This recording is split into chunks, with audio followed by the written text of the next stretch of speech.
Welcome to TOCHI Stories. Please don't forget to like, subscribe, and turn on post notification because it will mean the whole world to me. Now let's get right into the story. Brace yourself. The rain had stopped, but Legos still smelled of rust, sweat, and stale smoke. Iwoma pulled her scarf tighter around her head as she hurried past the vendors folding up their makeshift stalls near Ojulegba Bridge. Her feet ached in her worn sandals, her hands sticky from washing endless piles of clothes in her madam's compound. Just a few more steps and she'd reach the footpath that cut through the underpass, quicker, though darker. That's when she heard it. A faint groan. At first, she thought it was a rat or maybe a drunkard. But the sound came again, softer, like a wounded animal.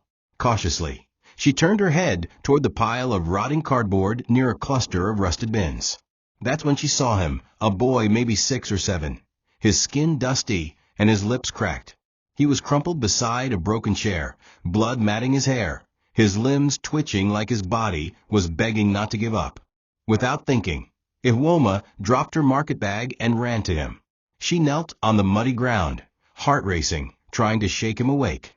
Hey, are you okay?" she whispered, voice trembling. His eyelids fluttered, but he couldn't speak. She looked around. No one else had noticed. Her first instinct was to scream for help, but she didn't. She knew this city too well. They would come, drag him off like trash, accuse her of something she didn't do, especially someone like her, a maid from nowhere. The boy looked clean underneath the grime, like someone who didn't belong here. She hesitated. If this boy was who she feared he might be, then taking him home could be dangerous. But could she leave him here to die? She couldn't. She ripped her wrapper into strips and pressed them to his bleeding forehead, then cradled him in her arms, whispering prayers as she staggered back to her cramped shared room in Makoko. By the time Iwoma reached her room, her clothes were soaked and her arms numb from carrying the boy's limp weight. Chika was home, seated on the bamboo mat, scrolling through her phone. Her eyes widened when she saw the child. "What are you doing, Iwoma?" she hissed. "You brought a dying boy here? Are you mad?" Iwoma ignored her and laid the child on the floor, wrapping him in her only warm wrapper. He was bleeding. "I couldn't leave him there," she said quietly. Chika paced, eyes darting. "This is Lego so. People go think, say, nah you carry am. Nah so while day start." But Iwoma's mind was made. She fetched water, tore more of her scarf to clean his face, and hummed softly, a lullaby her late mother used to sing. The boy's breathing steadied, but his eyes stayed closed. In that moment, she didn't know she had just saved the heir to a billionaire empire. All she saw was a child left for dead. And all she knew was that she couldn't turn away. The boy didn't speak the next day, or the one after.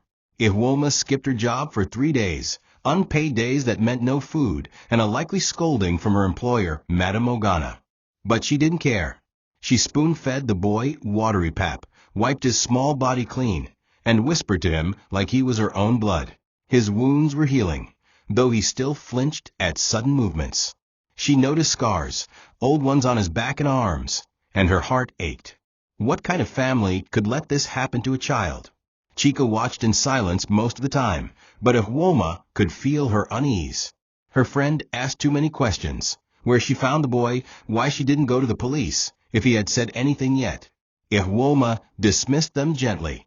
Deep down, something didn't sit right with Chika's tone. It was as though she was less concerned for the boy and more interested in what trouble he might bring. On the 4th day, Iwoma returned from a pharmacy, having begged the shop owner for antibiotics on credit, only to find Chika standing over the boy, phone in hand, recording a video.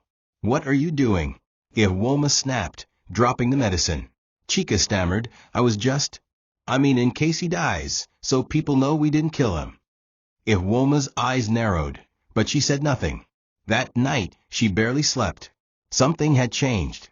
Chika had been her closest friend since they started cleaning houses in Lekki together. Both orphans, both dreamers. But now, Iwoma noticed her hiding her phone when she entered the room, making late-night calls from outside and offering strange suggestions like, "Maybe we should call the news, they might reward us." Iwoma, however, had grown too protective. The boy wasn't a story. He was fragile, afraid, and somehow hers. Then came the moment that shattered her peace completely. It was dusk, and she was washing the boy's torn clothes outside when she noticed a small name tag sewn into the hem of his shirt. Derek, it read in faint embroidery. Her hands froze. That name, she had heard it before, on the news, on posters, everywhere in Lagos. The billionaire's son. The missing child. Her heart pounded like a war drum. She rushed back inside, eyes wide with dread, and looked at the boy sleeping on the mat. It was him. It had to be. Panic set in. She sat in the corner of the room, covering her mouth to stop scream. She knew what this meant. If the wrong person found out she had him, they would accuse her, jail her, maybe even kill her. She rocked herself gently, the weight of her decision crushing her. She had to protect him, not just from the world, but now even from her friend. The next morning, Iwoma awoke to chaos on the street. Someone had brought a battery-powered TV outside, and neighbors crowded around. She stepped out and caught a glimpse of the breaking news. Still missing. Billionaire son, Derek Okafor. $50 million reward. Her knees weakened. The photo on screen was blurry, but unmistakable. It was the boy sleeping in her room. She turned back slowly, gripping the wall to steady herself. What was she supposed to do now? Take him to the police and be accused of kidnapping? Stay silent and risk someone else reporting her first? The walls were closing in. Chica had also seen the broadcast. You better do something, she said, or someone else will. Iwoma looked at her carefully. Was that fear in her eyes or greed? She knew she had no power. In this city, poor people didn't get justice. They got blamed. The police didn't listen to cleaners. And Genevieve Okafor? Everyone said she was cold as marble and twice as ruthless. Iwoma remembered reading about how she married Obinna within months of his first wife's death. Rumors said she hated the boy. Some even whispered she couldn't have children of her own and resented Derek as a reminder. Iwoma began to wonder if his disappearance was truly random. And if she handed him over now, what if they erased him again? What if the same hands that hurt him before finished the job? Her thoughts spiraled. She sat beside Derek and gently woke him up. My name is Iwoma, she whispered. I won't let anyone hurt you again. The boy blinked, still silent, but for the first time, he placed his small hand in hers. That silent gesture sealed everything. As she stirred the pap over their charcoal stove, Iwoma made a decision. She would protect him until she could find a way to prove the truth. She'd wait until he was stronger. Maybe he could speak. Maybe he'd remember something. But she also knew one thing. Time was running out. Too many eyes were now watching. Too many whispers swirling. She didn't see the man in the shadows across the street, snapping photos from behind a parked car. She didn't know that the trap had already been set, and that her worst betrayal would come from the one person she trusted most. Genevieve Okafor stood before the cameras like a grieving queen, cloaked in flowing black chiffon and crocodile tears. The national press hovered like vultures, feeding off her every sob as she clasped her husband's trembling hand. We just want our son back, she said softly, dabbing at her mascara-free eyes with a white silk handkerchief. Behind the facade, though, was a woman whose heart had long turned to stone. Once a struggling boutique owner, Genevieve had clawed her way into the Okafor empire through marriage, manipulation, and malice. Derek, her stepson, was never part of the plan. She had tolerated him while Obinna doted on the boy, but the moment Derek became the only heir to the multi-billion naira conglomerate, she began to plot. And when Obinna's health began to fail, thanks to a few careful drops of arsenic in his tea, she accelerated the scheme that would hand her control, get rid of the boy, inherit the business, and run away with her real lover. She retreated from the press conference and stepped into the air-conditioned safety of her private suite, where Kolo was waiting. He sat on the edge of her chaise lounge, unbothered, biting into a slice of mango. His arms were lean and strong, his jaw sharp with arrogance. You're trending on Twitter, he said smugly, flipping his phone screen toward her. Genevieve smiled faintly, kicked off her heels, and poured herself a drink. And yet my dear husband is still alive, she said. Barely, Kolo replied. One more dose and he'll stop asking about wills and start seeing angels. Genevieve chuckled coldly. But there was one loose thread in her plan. Derek's body had not been found. Cola assured her the boy had been dumped far from the city, meant to die like a stray, but something in her gut twisted. "We need a backup scapegoat," she said, swirling the liquor in her glass. "Someone poor, disposable, someone stupid enough to take in a dying boy." Cola nodded. "I've got someone in mind." Back in their shared room, Chica stared at her phone screen, heart pounding. She had just received a voice note from a block number. "The deal is real. Half now, half when it's done. We'll handle everything, just give us time and space." She didn't recognize the voice, but she recognized the promise. 1 million naira for one lie. She had tried to push Iwoma to report the boy, hoping maybe she'd get a piece of the reward. But when Iwoma refused, clinging to some foolish sense of loyalty, Chica knew she had to take another route. She had kept quiet as a strange man visited their room at night while Iwoma was out fetching drugs. He had looked around, taken pictures, and planted things under the boy's mat. Chica didn't ask questions. She only cared about the money and escaping the slums. She told herself it was harmless, that maybe it was even deserved. After all, Iwoma always acted so pure. Maybe this was her time to learn how dirty the world really was. That Sunday, Iwoma noticed things weren't right. She returned from buying fruit with a few borrowed coins and found Derek trembling in a corner, clinging to her wrapper like a baby koala. The mat was disturbed, the food bowl overturned. She called out for Chica, who was oddly absent, and glanced around the room. The feeling of being watched had become a constant lately, like the very air around her had eyes. She comforted Derek and asked if anyone had come, but the boy still wasn't speaking. Still, his reaction told her all she needed to know. Someone had been there. Her hands trembled as she picked up his small shirt and noticed the buttons had been fiddled with. She checked under his mat and found a scrap of paper, written in unfamiliar handwriting, half-burnt. It read, "Confirm delivery to this location," before trailing off. Iwoma's breath caught in her throat. Something terrible was happening. Someone was setting them up. Across town, Cola met Genevieve at an upscale hotel suite under a false name. He showed her photos of the sleeping boy beside the hidden evidence, ransom envelopes, a burner phone, and Derek's missing wristwatch now slipped beneath Iwoma's mat. "She'll go down like a sack of bricks," he said with a grin. Genevieve paced the room with her arms folded, heels clicking against the polished tiles. She looked like a woman mourning, but inside she pulsed with anticipation. "And the money?" she asked. "Was it delivered to the roommate?" Cola nodded. "She'll lie when the time comes. She's desperate. That's why poor people are useful. Hunger makes them loyal." Genevieve turned to the full-length mirror and adjusted her necklace. "Good.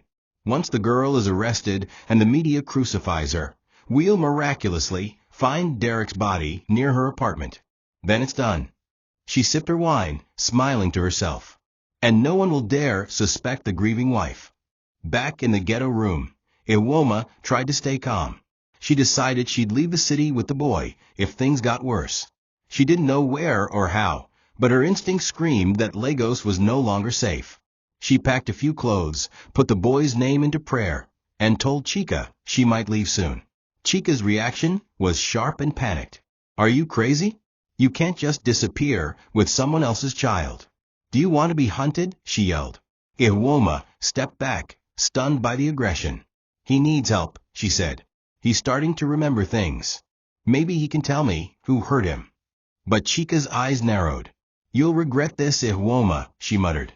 That night, Iwoma didn't sleep. She sat in the corner of the room with Derek in her lap, whispering prayers to a God she hoped was still listening. She had no idea that the police had already received an anonymous tip and were coming for her before dawn. They came like wolves. For police officers in black jackets, and boots kicked in the wooden door just after midnight. Iwoma was startled awake by Derek's scream and the sound of a baton smashing her cooking pot. "Hands in the air." Now, one officer barked, dragging her off the mat. Another seized Derek, who began crying hysterically, clinging to Iwoma's wrapper with a strength born of pure terror. "You're under arrest for the kidnapping of Derek Obinna Okafor," an officer shouted. Iwoma was confused. No, no, I saved him. A slap silenced her words. They handcuffed her, shoved her to the floor, and kicked her in the ribs while neighbors poured into the corridor, filming on their phones. Chica stood in the doorway, frozen. One of the officers nodded to her subtly. She stepped back, lips sealed. Not a single word of defense passed her mouth. They dragged Iwoma barefoot through the muddy street as Derek screamed her name. Mama! Mama! He cried, reaching for her, his arms flailing. But they shoved him into a separate van, and within seconds, the sirens pierced the night. In the police station, Iwoma was shoved into an interrogation room and slapped repeatedly as questions rained down. Where's the body? Who else is involved? How much ransom did you collect? She cried, screamed, begged, but her voice fell on deaf ears. They didn't want answers. They wanted a scapegoat. By dawn, a press release had already gone viral. Kidnapper of billionaire's son caught, child recovered. The narrative had been sealed before she even saw a judge. They called her greedy, heartless, evil. Her photos circulated online with captions like Maid turned monster. In that moment, the world she had built through sweat and sacrifice fell apart. By the time she reached the women's prison, her wrists were swollen from the cuffs, and her feet cut from gravel. She was thrown into a crowded cell that stank of urine, cigarettes, and despair. The women inside looked at her with disgust. "Sonai Wede kidnap billionaire Pekin," one sneered. "Fine girl Wede pretend say she holy." Another slapped her across the head. That night they beat her, took her clothes, made her sleep on wet concrete. Iwoma curled into herself and whispered Derek's name over and over like a prayer. For the first time since her mother died, she felt completely alone. But deep within her spirit, a flicker of something remained. Not hope, not even strength, but a quiet refusal to die, with a lie wrapped around her name. The door to cell 9 creaked open, with a rusted moan that sounded more like a groan from hell than anything man-made. Iwoma was shoved in by a sneering prison guard who barely looked at her face. "Fresh meat," he muttered before slamming the metal door shut behind her. The noise echoed through the cell block like a warning. The room reeked of mildew, urine, and unwashed bodies, barely lit by a dying fluorescent bulb that flickered overhead like a judgmental eye. 5 other women were already there, most of them hardened, bitter, and broken in ways that had turned their pain into weapons. As Iwoma stumbled forward, blood crusted at her temple and lips trembling from dehydration, no one offered her help. Instead, a woman with a scar stretching from chin to collarbone hissed, "Kidnapper. So now they sell children to ritualists?" Iwoma shook her head violently. "No, no, I swear I saved him." But the explanation never left her lips. The first slap came swiftly, then another, and another. She collapsed as fists rained down like hailstones of hatred. The next few days blurred into one long scream of agony. Sleep was impossible. Whenever she closed her eyes, a kick would jolt her back to reality. The guards treated her like filth, spitting at her feet and barking orders, as if she were a dog. Her wounds grew infected, and the pain in her ribs worsened until even breathing became a task. No one came to visit. No one brought a lawyer. The only food she received was moldy bread and rice crawling with weevils. They called her murderer, baby thief, demon. At night, the whispers turned to curses. "She dey pretend say she good, but nah devil," one inmate spat. Another scoffed, "I dey sure say nah she poison the boy too." Iwoma would press her forehead against the cold wall, shivering and crying silently, not just from the physical torment, but from the betrayal of the world she once tried to serve. She had cleaned houses, scrubbed toilets, nursed sick children, and yet all it took was a lie to reduce her to this, an animal in a cage. Still, despite the horrors, there was one strange thing Iwoma noticed. A quiet old woman in the far corner of the cell who never spoke, never laughed, never cursed. She simply watched. Her name was Mama Yellow. They said she had been in that cell for 11 years without trial, forgotten by the system. But Mama Yellow watched Iwoma differently. Her gaze didn't carry hate or suspicion, but something else, familiarity. One night, after a brutal beating left Iwoma barely conscious, Mama Yellow crawled beside her and whispered, "They hate light when they've lived too long in darkness. You're innocent girl. I see it." If Woma blinked, confused, broken, unsure how anyone could see anything in her anymore. But Mama Yellow stayed by her, humming a hymn under her breath. It was the first time anyone in that cell had touched her with kindness. And though Woma didn't know it then, that whisper of humanity would become the crack that let a sliver of hope slip back into her shattered soul. Back at the Okafor estate, Chief Obinna sat slumped in a high-backed leather chair in his study, a blanket across his legs and a tremor in his fingers. His once imposing figure had shrunk. His eyes, once sharp with command, were dull with weariness and confusion. His empire, Okafor Holdings, was on the edge of a leadership shift, and he could feel his grip slipping. He'd spent weeks in and out of a hospital with no diagnosis. The doctor said it was fatigue or nerve-related degeneration, but something inside him whispered a darker truth. His body ached in strange places, his heart skipped at random, and his memories came and went like fading signals on a broken radio. And then, of course, there was Derek, his son, his pride, his only legacy, still missing, still no trace, still no peace. That grief ate away at him more than the illness did. Every night, he stared at the last photo they took together. Derek in his school uniform, flashing that gap-toothed grin. It was a smile Obinna hadn't seen in weeks, and he feared he never would again. Genevieve moved through the mansion like a saint draped in silk. Her face remained calm, her tears always perfectly timed. She had the public eating from her palm, especially after donating millions to child search and rescue organizations in Derek's name. But behind closed doors, she micromanaged every corner of the empire. Obinna had noticed it, how she gave instructions to staff without asking, how she handled his calls without his knowledge, how she signed off on foundation funds without consulting him. He was growing wary of her, even afraid. One morning, while sipping the tea she served him, he caught her watching him. Not with concern, but with calculation. Her eyes scanned his face like a stock report, analyzing decline. That evening, he refused her tea. She smiled and said nothing, but he noticed the brief flicker of tension in her jaw. That's when Obinna knew something was wrong. Not just with his body, but with everything around him. Desperate for answers, Obinna summoned his old personal assistant, Mr. Ajayi, who had been demoted after Genevieve accused him of mismanagement. The man had been loyal to Obinna for over 15 years, and though cautious, he arrived late one night. "Sir, they shut me out," Ajayi whispered. "But something isn't right. Your wife, sir, she's been meeting a man. Secretly, often." Obinna's breath caught. He asked for details, names, proof. Ajayi didn't have everything yet, but he was working on it. "And sir, about the maid that was arrested. I believe there's more to her story." That night, Obinna didn't sleep. He sat alone, staring into the mirror. His eyes, sunken, defeated, stared back. Somewhere, his son was either dead or in danger. And if the woman they arrested truly had a hand in it, why did her face look so scared in the viral videos? Why did something inside him whisper, "You've been wrong before"?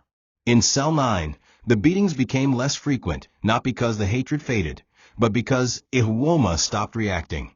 She had learned that pain demanded fuel, screams, flinches, tears, and when she offered none, the attackers grew bored. Her body had toughened, her face sunken, her spirit scarred, but her silence became her armor. She began whispering daily prayers into her cupped hands, not expecting deliverance, but needing something to say that didn't come from pain. Even the guards started calling her Mad Woman, because she talked to no one and hummed old Igbo hymns into the concrete walls. But Mama Yellow stayed close, watching, occasionally slipping her untouched bread or warning her when fights were brewing. One night, Iwoma whispered to her, "I didn't take that boy. I found him dying. I only wanted to help." Mama Yellow nodded gently, her eyes glassy with the wisdom of someone long ignored by the world. "I know," she replied. "Your hands don't smell like guilt." But even as her body adjusted to the nightmare, her heart remained fragile.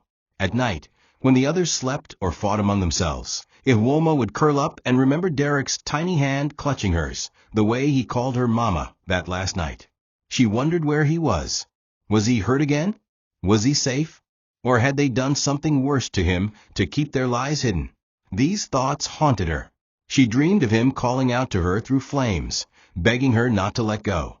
She'd wake up drenched in sweat, her chest pounding like war drums, her mouth stuffed with the taste of regret. The betrayal by Chica still sliced her every time she thought of it. They had washed each other's clothes, shared roasted corn, sworn loyalty like sisters. How much did it cost to sell her? Was it worth it? Then one afternoon, the door creaked open and a female officer stepped in. "You have a visitor," she said. Iwoma's heart skipped. A visitor? Her mind ran wild. Maybe a lawyer? A relative she never knew? She stood on trembling legs and followed the officer into a white room with metal chairs. And there, sitting with trembling fingers and glassy eyes, was someone she had only seen in newspapers. Chief Obinna Okafor himself. Alive, thinner, older than the headlines made him seem. He stared at her like one might stare at a vulture, full of judgment and rage. Iwoma's knees buckled slightly, but she didn't fall. Not this time. This man had the power to crush her life or save it. But as he opened his mouth to speak, she didn't beg. She didn't plead. She simply whispered, "Before you accuse me, ask your son what happened." Her voice cracked, but her eyes did not. "I didn't take him. I saved him. I was all he had." The courtroom was packed that morning. News of the Maid kidnapper had spread like wildfire. Cameramen swarmed outside the compound like hornets, hoping to catch a glimpse of the woman who had supposedly betrayed the kindness of the rich. Inside the courtroom, Iwoma sat hunched over on the defendant's bench, her wrists still red from handcuffs, her face pale and bruised beneath the harsh white lights. She had barely been allowed to speak since her arrest. No official lawyer had taken up her case, and she had been assigned a public defender who looked at her as if he pitied her but didn't believe her. Her eyes scanned the room, searching for anything familiar, anything kind. Then she saw Chica enter, hair braided neatly, a simple blouse tucked into a high-waist skirt. She looked like someone who had come to pray, but Iwoma knew better. Her heart began to pound. Chica avoided her gaze as she was sworn in. The courtroom hushed. The judge leaned forward, interested. "Miss Chica Nwankwo, do you know the accused?" the prosecutor asked. "Yes," Chica replied. Her voice was steady, too steady. "She is my roommate. My closest friend was." Iwoma swallowed hard, her hands trembling in her lap. "Please tell the court what you witnessed," the prosecutor continued. Chica took a deep breath and said the words that shattered Iwoma's soul. "She brought the boy home 3 weeks ago. I asked her where she found him. She said she took him to make money. I begged her to return him, but she refused." Gasps echoed through the court. Iwoma's mouth opened, but no sound came. Her world spun. The judge banged the gavel for silence, but nothing could quiet the scream inside her chest. Her best friend, her sister in suffering, had just buried her with lies. Tears streamed down Iwoma's cheeks as Chica stepped down from the witness box. Their eyes met briefly, just for a second, and in that second, Chica's face twitched with something: regret? Fear? But it was gone just as quickly as it came. The prosecutor smiled. The media clapped metaphorically with their pens and cameras. Headlines were already forming. "Best friend confirms Maid's guilt." Iwoma sat frozen as the judge adjourned the session. She was taken back into custody without resistance, her legs feeling like stone beneath her. That night in her cell, she didn't eat. She didn't speak. She stared into the darkness and finally broke down, sobbing into her fists like a wounded animal. "Why?" she whispered. "Why did you do this to me?" But there was no answer, only silence. A silence that screamed betrayal louder than any voice ever could. Derek had always been a quiet child, but after the trauma of his abduction and sudden rescue, he became even more withdrawn. He was moved to a secret safe house in Ibadan, away from the media frenzy and constant questioning. At night, he would curl up in the corner of his new bed and sob silently. The housekeeper, an elderly woman named Madame Ronk, tried to coax words out of him with food, toys, and lullabies, but he would only respond with blank stares or flinches. No one knew exactly what he had gone through, but it was clear it had left invisible scars on his young heart. He often whispered one name in his sleep, Mama. But when asked who that was, he said nothing. One afternoon, while playing with a wooden toy car in the living room, he looked up at the television. On the screen was a news update from the courtroom, showing Ihwoma being led in chains. Derek dropped the toy. His lips trembled. Madame Ronk noticed. "Do you know her, sweetie?" she asked softly. Derek stared at the image, then slowly nodded. She carried me," he whispered. It was the first full sentence he had spoken since his return. The words stunned the old woman. "She gave me pap. She held my hand. She sang when I had bad dreams." His eyes filled with tears. "She's not bad. She saved me," Ronk gasped. She quickly informed the supervising officer assigned to Derek's case. Within days, a child psychologist was brought in to evaluate his mental state and memory. Through gentle sessions, they began piecing together the fragments he remembered: being dragged away from school, locked in a smelly room, then thrown near a trash heap. But the clearest memory of all was of Ihwoma kneeling beside him in the mud, wiping his bloodied face and whispering, "You're safe now." In one session, the psychologist showed him two photos, one of Ihwoma and another of a random woman. "Which one helped you?" he asked. Derek pointed immediately at Ihwoma. "She's the one. She's the good one." The team took note. The file was forwarded up the chain of command. But it would take more than a child's memory to reverse public perception or the courtroom's direction. Still, it was a beginning. Derek began opening up more. He started drawing. His pictures often showed a dark room, a tall man with a scar on his neck, and a woman in red heels. But always in the corner was a brown-skinned woman with tired eyes and a warm smile, holding his hand. They didn't know her name, but he did. "That's Mama," he whispered proudly. "She didn't take me. She found me, and she made me feel safe." Chief Obinna hadn't slept properly in weeks. His insomnia had grown worse since Chika's courtroom testimony. Something about it didn't sit right with him. Yes, the girl sounded believable, but her tone was too rehearsed. Her tears were too timed. And the more he thought about it, the more he realized something else. Why would a poor maid go through the trouble of hiding a kidnapped child in a slum where she could be caught so easily? Why wouldn't she have demanded a ransom by now? Something was wrong. And Obinna was tired of being spoon-fed answers by the people around him. Against his doctor's advice, he asked to visit Ihwoma personally. His aides tried to discourage it. "She's dangerous," they said. "You're too weak." But he insisted. If he was to sign away the inheritance to Genevieve's name, as she kept urging, he needed to be certain. The prison officer led him down the damp corridor, the air thick with the stench of neglect. When he entered the visitation room, Ihwoma was already seated, chained, gaunt, eyes hollow but unflinching. She looked nothing like the monster social media had described. She didn't beg. She didn't flinch when he stepped forward. Instead, she looked straight into his eyes and said the one thing he didn't expect. "Before you raise your hand to judge me, ask your son what happened," she said, her voice hoarse but clear. Obinna's eyes narrowed. "What did you just say?" She nodded slowly, her gaze steady. "I didn't take your son. I found him half dead in a gutter and saved him. He couldn't even speak. I carried him like my own, fed him, hid him from danger. There were people watching, planning. I still don't know who they are, but they wanted him gone. I only tried to keep him alive."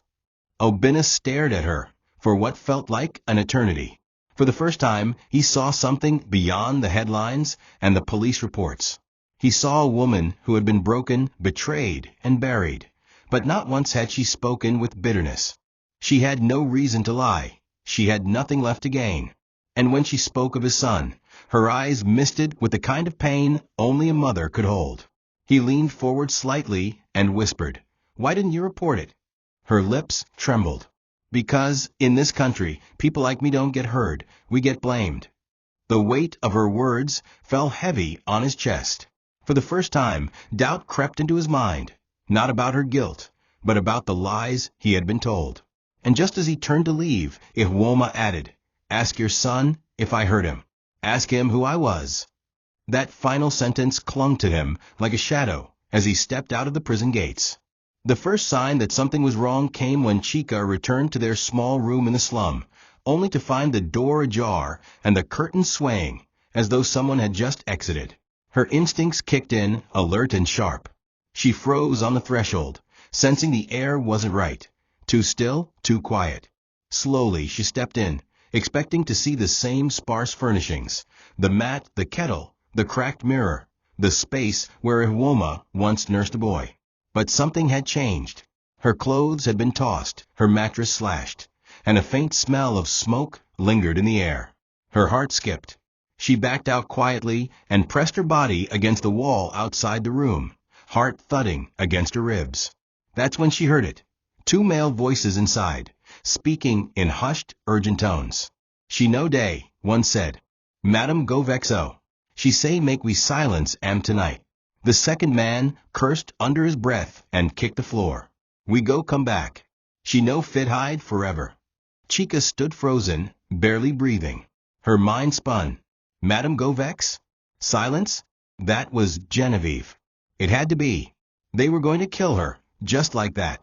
For weeks, she had told herself the money she received for testifying was just a transaction. Something small to secure her future. After all, what did it matter? The maid would be sentenced. The boy had been found. No harm done, right? But now, reality hit her like a tidal wave. She had been used, and now she was disposable. Just another loose end to be tied up. Her hands trembled as she reached into her bag for her phone, but it was gone. Taken. She had nothing, no weapon, no plan, and no one left. In that moment, she realized she had sold out the only person who ever saw her as more than a burden. And the cost wasn't just money, it was her life. That night, she didn't sleep. She spent it curled in a neighbor's latrine, reeking of urine and fear, her head pounding with the weight of her decision. Every time a shadow passed, she jumped. She saw the headlines in her mind. Witness found dead in Lego slum, tied to billionaire scandal. Her own obituary flashing before her eyes. She knew she had to make a choice, either run forever and be hunted, or speak and face the storm. By morning, as the first rooster crowed in the distance, she made her way barefoot to the nearest police station, her body filthy and her soul hollow. She pushed through the desk officer's questions and demanded to speak to a superior. "I want to confess," she whispered. "I lied in court. I was paid by Genevieve Okafor. And if you don't believe me, they'll kill me too." The room fell silent. The officer stared at her, stunned. And in that silence, the tide began to turn. News of Chika's confession spread like wildfire across the city. Within 24 hours, major TV networks and online platforms were buzzing with updates. Star witness recants testimony, implicates billionaire's wife. Journalists who once painted Iwoma as a heartless criminal now scrambled to rewrite their narratives. The video of Chika sobbing in police custody, detailing how she allowed a man to plant false evidence and how she accepted money from Genevieve, went viral.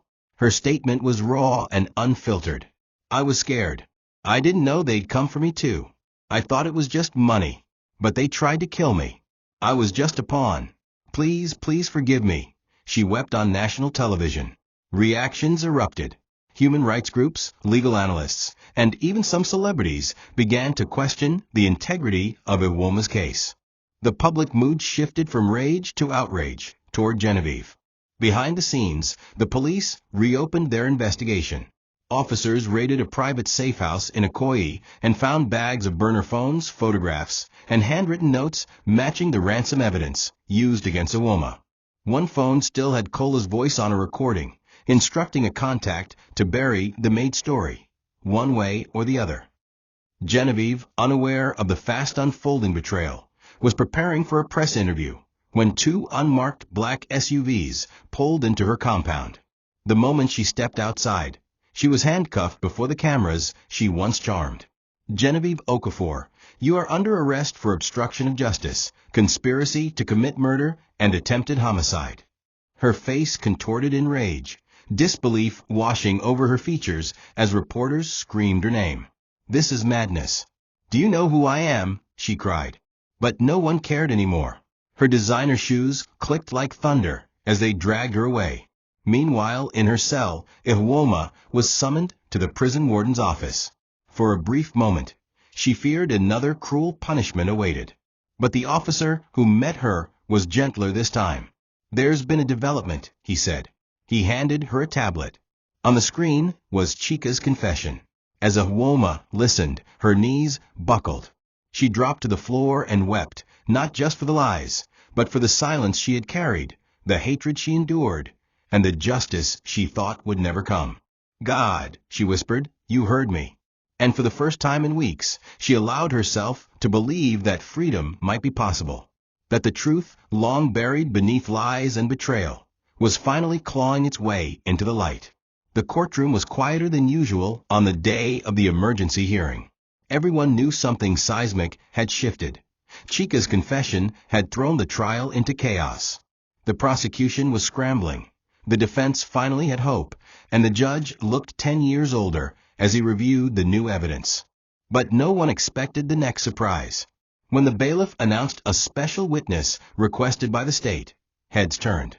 The doors opened, and in walked a small boy, dressed in a blue blazer and white shirt, holding the hand of a court psychologist. It was Derek. All eyes fell on him, wide-eyed and innocent. His presence sucked the oxygen from the room. Iwoma, seated beside her now proper attorney, couldn't breathe. She wanted to run to him, to hold him, but she remained still, her heart pounding like a war drum in her chest. The judge leaned forward. "Do you recognize this woman, young man?" he asked. Derek stepped closer, scanning the room. Then his eyes met Iwoma's. A moment passed, a still, holy moment. Then, with childlike certainty, he ran to her. "Mama," he cried, hugging her waist. Gasps exploded across the courtroom. "That's my mama. She saved me. I was bleeding. I was scared. She sang to me." Reporters scrambled to capture the moment as the courtroom descended into stunned murmurs. The judge banged his gavel, trying to restore order, but the scene had already etched itself into every heart present. Iwoma knelt, hugging the boy tightly, tears cascading down her face as if the heavens had cracked open. She didn't care what anyone thought. In that moment, the world disappeared. All that remained was her and the boy who had called her mama. The judge finally cleared his throat. "Let it be entered into record that the alleged victim has identified the defendant not as his abductor, but his rescuer." The prosecution tried to object, but the case had unraveled too far to patch up. The judge ordered a full review of all charges and declared that Iwoma be released pending the completion of the investigation. Outside the courthouse, a massive crowd gathered. When the doors finally opened and Iwoma stepped into the light with Derek beside her, cheers erupted. She shielded her eyes from the cameras, overwhelmed by the love, the sound, the vindication. She had walked into the courtroom in chains. Now she walked out with her head held high and a child clinging to her hand, not by blood, but by truth. And the world, at last, began to see who she really was, not a monster, but a mother the world tried to bury. The news of Genevieve's arrest reverberated across Nigeria like an earthquake. For years, she had curated a reputation of elegance, philanthropy, and class, appearing on magazine covers, launching women empowerment initiatives, and hosting lavish charity galas. But now, her face appeared everywhere for a different reason. The billionaire's wife behind the lie. Social media was ablaze with side-by-side images. Genevieve in designer gowns and Genevieve in handcuffs. The public, once hypnotized by her grace, now dissected every clip and quote from her past. Old staff members began to come forward anonymously, describing her cruelty behind closed doors, her violent outbursts, and her strange obsession with eliminating Derek from Obina's will. Former housemaids recalled how she had once screamed at the boy for walking on the marble floors without slippers. Now everything made sense. She hadn't just wanted the fortune. She wanted the boy gone to ensure no one could contest her reign. Meanwhile, the police raided Cola's safe house on the outskirts of Lekki, acting on the lead provided by Chica and supported by tracing burner phone records. What they found was damning. A stash of incriminating documents, lists of surveillance targets, the fake ransom notes typed on Cola's laptop, and even a hard drive containing secretly recorded phone calls between him and Genevieve. On one call, she said coldly, "Once the boy is dead, we leak her name. I want the world to see her as a demon." In another, Cola laughed, replying, "She won't last a week in jail. Nobody cries for maids." Those audios were enough to seal both their fates. Cola was arrested at a hotel while attempting to flee with 2 forged passports. He was shirtless, drunk, and confused when officers burst into the room. "What is this? Who sent you?" he screamed as they wrestled him to the ground. It was over. Back in prison, Ihwoma was moved to a private holding area pending her release. As she folded the last of her donated clothes into a plastic bag, she looked around the tiny cell and felt something deeper than hatred or joy, relief. But she hadn't forgotten. She hadn't forgotten the woman who sat by her when no one else would, Mama Yellow. She begged the warden to let her say goodbye. When she was led to cell 9 one final time, the women inside fell silent. For the first time, they saw her not as a kidnapper, but as a survivor. Mama Yellow smiled, her old face warm. "You see? I told you light doesn't drown," she whispered. Ihwoma fell to her knees, weeping. "Thank you," she said, pressing her forehead to the old woman's hands. "For believing me. Go and live," Mama Yellow replied. "And don't look back. Not even once." As the guards led her away, the door of cell 9 shut behind her for the last time. But the lesson of those walls would never leave her heart. Chief Obinna sat in his study, pale and thinner than ever, watching the news with trembling fingers.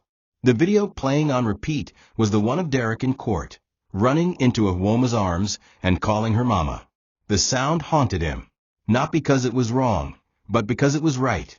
It was the sound of truth, of innocence, and of a guilt he could no longer hide from. His wife had tried to kill both him and his son, and he had nearly destroyed the one woman who saved them. Obinna lowered his head into his hands and began to weep, something he hadn't done since his first wife died. The pain was unbearable. He had failed as a husband, as a father, as a man of power. He had sat in his ivory tower, blind to the snakes in his bed and deaf to the cries of the poor. He had let the world spin stories for him, never stopping to search for the truth himself. And now that truth was a blade, carving sorrow into every breath he took. His doctors advised rest, but he refused. He demanded to be taken to the hospital where Ihwoma was undergoing medical checks before her release. Though she had been exonerated, the physical toll on her body was immense. Malnourishment, internal bruising, untreated infections.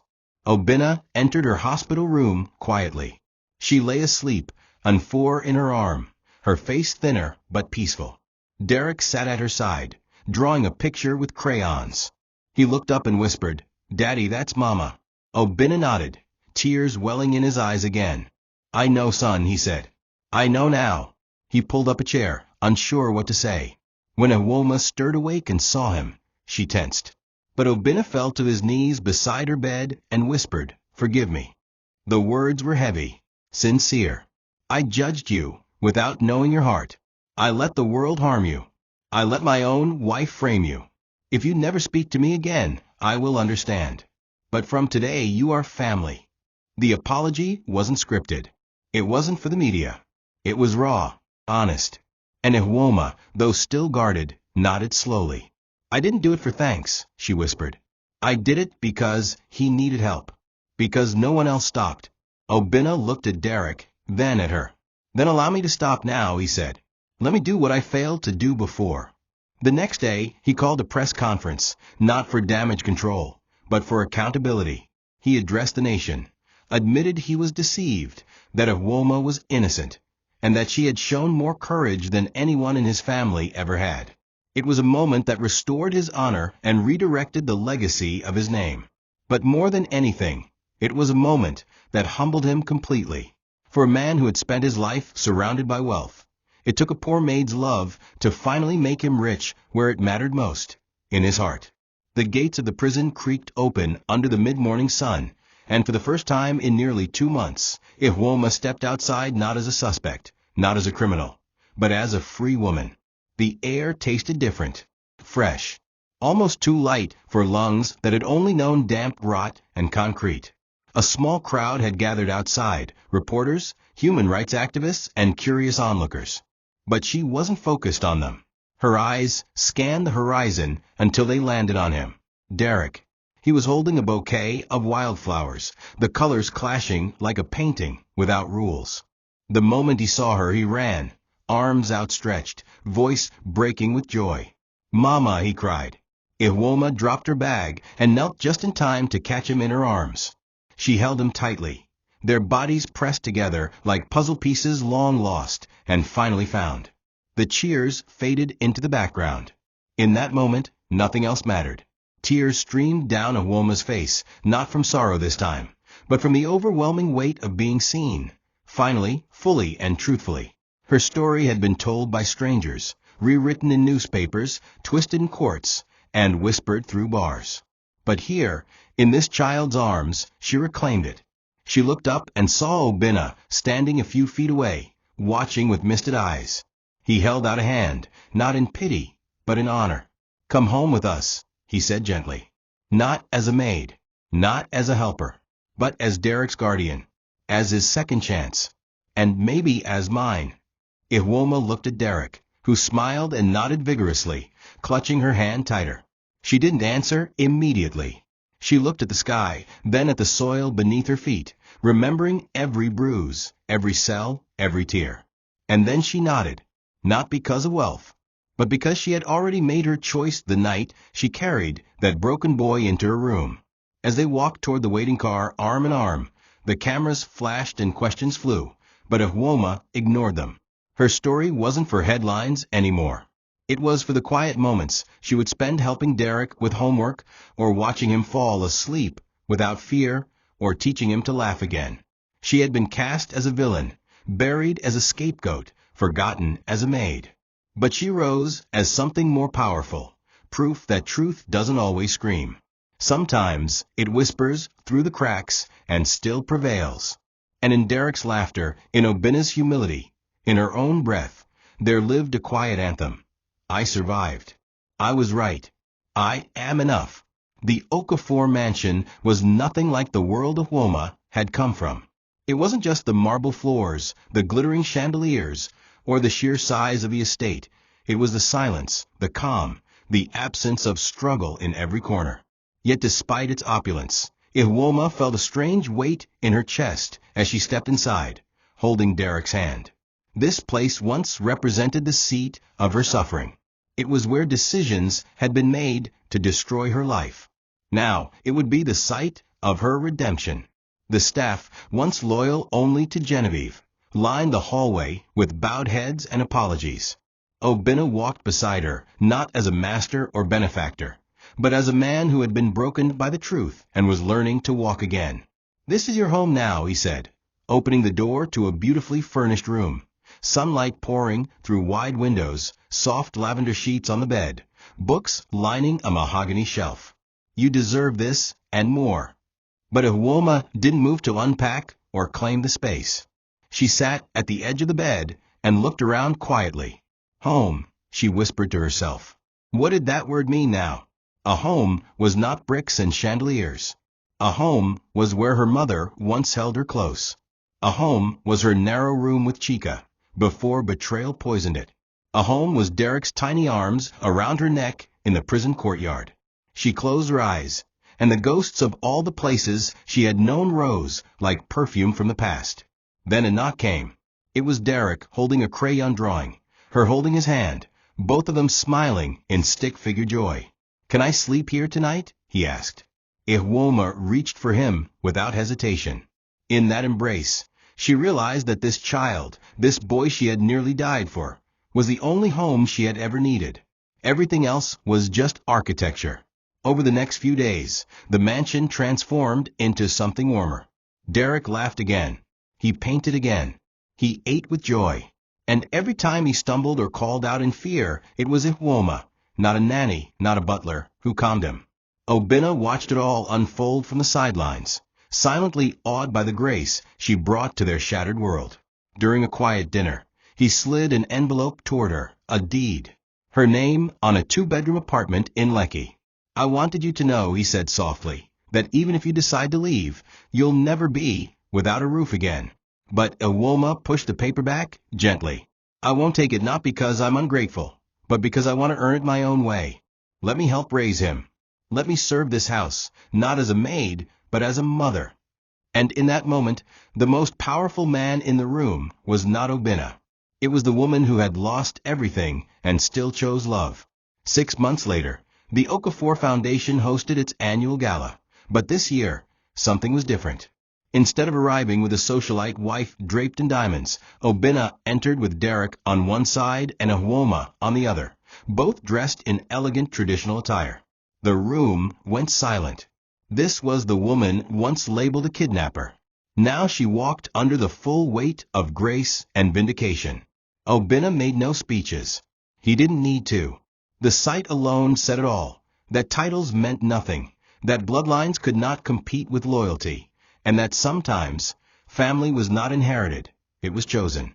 When they reached the head table, reporters swarmed, cameras flashed, and journalists begged for a statement. Iwoma finally spoke. "I don't have a story to sell. I just have a boy who chose me, and a life I fought to keep. That's enough." The crowd applauded, not out of politeness, but from genuine respect. In the weeks that followed, Iwoma began working with the Okafor Foundation to launch a women's justice program, offering legal support and shelter for wrongly accused domestic workers. Survivors reached out, sharing their stories. Young girls called her Auntie Iwoma and clung to her at outreach events. The mansion became more than just a home, it became a refuge. Derek thrived in school, often drawing pictures of Mama during art class. Obinna's health stabilized, and while he never forgave himself entirely for what had happened, he found healing in the small things, like hearing Derek laugh through the hallways again, or watching Iwoma teach him to fold laundry and sweep his room with pride. The empire was safe, but more importantly, the heart of that empire had finally been restored. And on the first day of the new year, as the sun rose over the Okafor estate, Iwoma stood in the garden with Derek beside her, holding a kite string between them.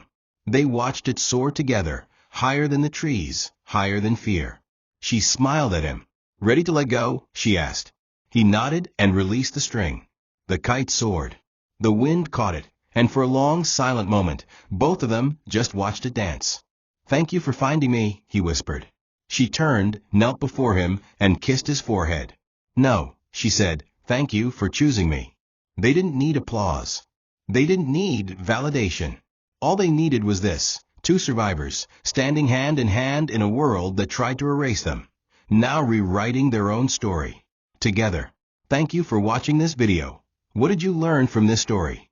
Drop it in the comments. Please make sure you like, comment, and subscribe to my YouTube channel TOCHI Stories for more.